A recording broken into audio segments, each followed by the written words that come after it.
Ek lees vir jou verder oor disippelskap en ek lees 2 versies. Aan my is alle mag gegee in die hemel en op die aarde. Gaan dan na al die nasies toe en maak die mense my disippels.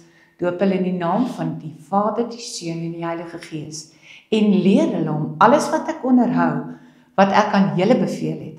En onthou, ek is by julle al die dae tot aan die volëinding van die wêreld. Dit was Jesus se laaste woorde aan sy volgelinge en dit was nie 'n voorstel nie, maar dit was eintlik 'n opdrag vir elke persoon wat in hom glo en wat hom volg. Hy sê, gaan maak disippels.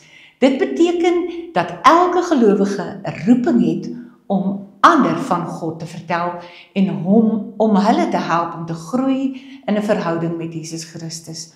Baie keer dink ons disippelskap beteken net om iemand te lei tot bekering.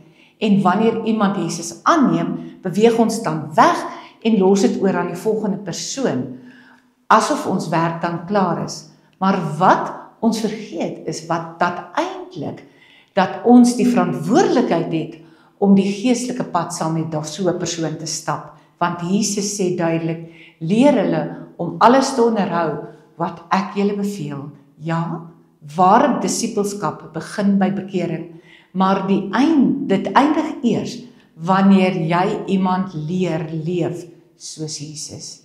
Ek en jy as disipel moet besef, iemand wat 'n disipel is, leer self en leer ander. Ons moet nie net van Jesus praat nie, maar hom ook vir ander wys en hoe ons leef, liefhet en dien. So groei die koninkryk van God deur mense wat ander leer om hom te volg. Kom ons bid saam.